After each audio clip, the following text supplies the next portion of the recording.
नमस्कार, good morning दोस्तों। आप सभी को बहुत बहुत स्वागत है शीर सक्सेस सेंटर के यूट्यूब चैनल पर।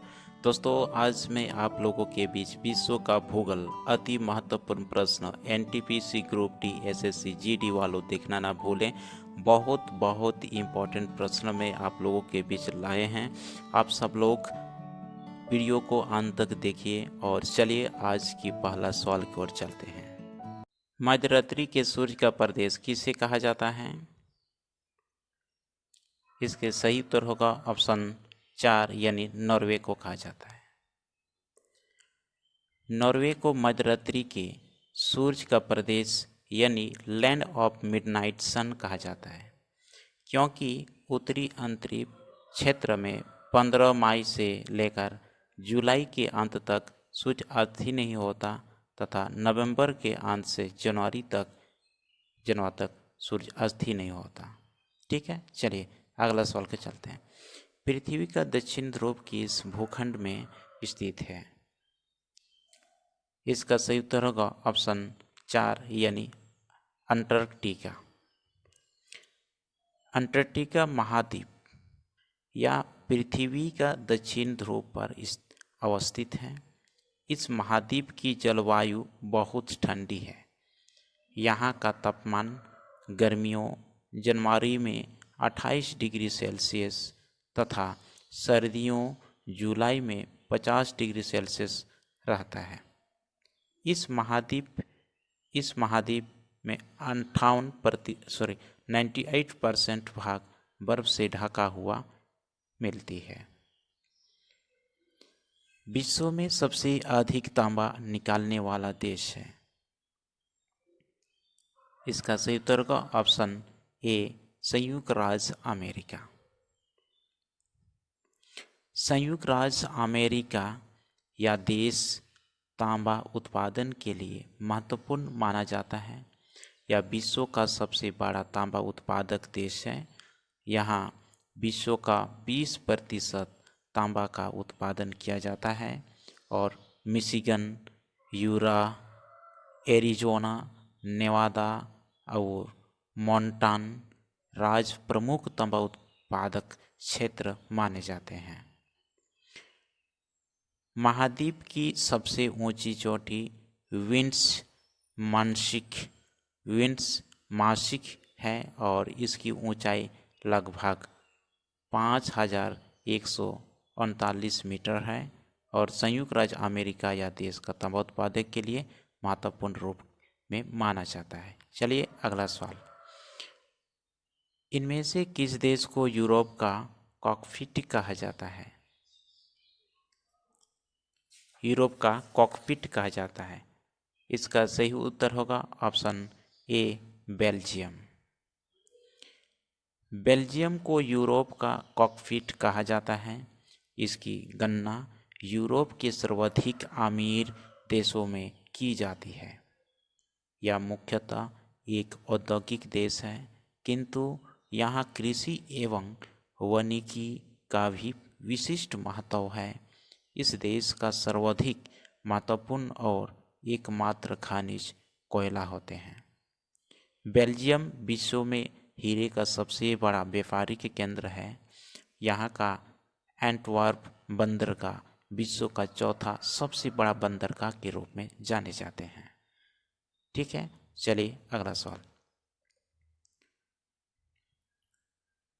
लुफ्थानासा क्या है? लुफ्थानासा क्या है? तो दोस्तों, लुफ्थानासा या एक जर्मनी वायुमार्ग है। ठीक है, लुफ्थानासा क्या है? ये जर्मन का एक वायुमार्ग है। चलिए इसके बारे में थोड़ा सा डिटेल्स चर्चा करते हैं। लुफ्थानासा एक जर्मन वायुमार्ग है। इस नाम से जर्मनी में हवाई सेवाएं दी जाती है, जैसे बॉन, कोलोन, फ्रैंकफर्ट एम हैम्बर्ग स्थित अंतर्राष्ट्रीय हवाई अड्डे जर्मनी में ये स्थित है। ठीक है, चलिए छठा प्रश्न। किस शहर में नॉट डैम का गिरजाघर अवस्थित है? इसका सही उत्तर होगा ऑप्शन सी यानी पेरिस। नॉट डैम गिरजाघर फ्रांस की राजधानी पेरिस में अवस्थित है या एक प्राचीन गिरजाघर है जो गॉथिक स्थापत्य कला के लिए यह विश्व विख्यात माने जाते हैं। चलिए अगला सवाल, किस देश में सर्वाधिक फ्रांकोफोन्स है? इसका सही उत्तर होगा ऑप्शन ए फ्रांस। चलिए इसके डिटेल्स हम लोग चर्चा करते हैं। फ्रांस में सर्वाधिक फ्रांकोफोन्स है और फ्रांकोफोन्स फ्रेंच भाषा बोलने वालों को कहते हैं। किसको कहते हैं? फ्रेंच भाषा बोलने वालों को क्या फ्रांकोफोन्स कहते हैं। और 2010 के सर्वेक्षण के अनुसार कितने हैं? 65,35,000 जनसंख्या फ्रांकोफोन्स थे। ठीक है, चलिए अगला सवाल 8वां प्रश्न, किस देश ने विश्व का पहला बीज रहित आम विकसित किया है? इसका सही उत्तर होगा ऑप्शन 2 यानी भारत। विश्व का पहला बीज रहित आम भारत ने विकसित किया है और ये सितंबर 1989 में विकसित की है। इस आम का नाम सिंधु रखा गया है। व्यापारिक स्तर पर इसका प्रयोग सफल नहीं हुआ है। ठीक है, चलिए अगला प्रश्न, एलिसी पैलेस कहाँ है?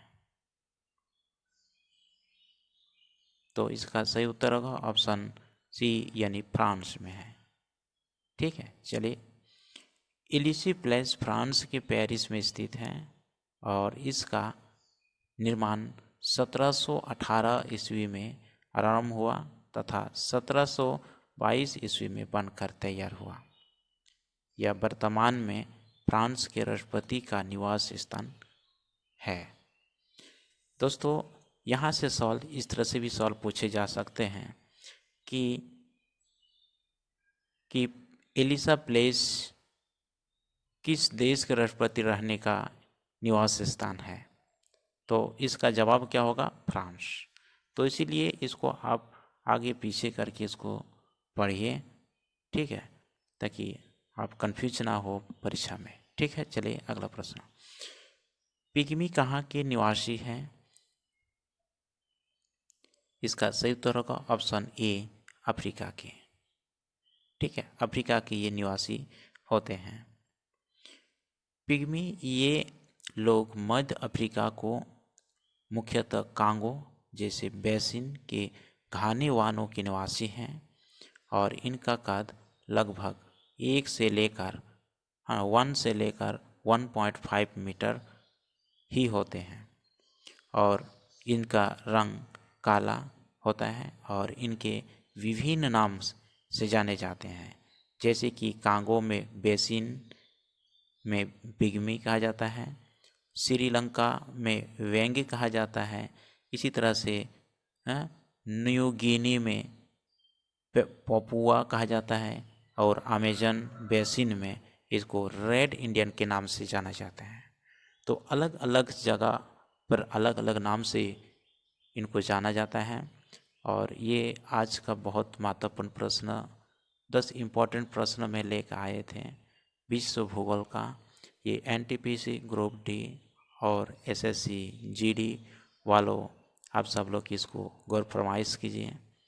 ये प्रश्न बहुत इम्पोर्टेंट है इन हाल फिलहाल में होने वाले प्रतियोगिता परीक्षाओं की दृष्टि से। और इसी तरह से मैं आप लोगों के बीच प्रतिदिन यह वीडियो लाते रहूँगा। जितने भी ज्योग्राफी हो, बायोलॉजी हो, हर सब्जेक्ट का वीडियो मैं लेके आऊँगा। आप सब लोग वीडियो को शेयर, लाइक और कमेंट कर बताइए आप सब लोगों को के लिए किस तरह से कंटेंट मैं लेके आऊँ। और मैं हर संभव प्रयास करते हैं कि अच्छे से अच्छे कंटेंट लाने का। ठीक है दोस्तों, चलिए आज यहीं पे समाप्त करते हैं। Thank you very much. जय हिंद।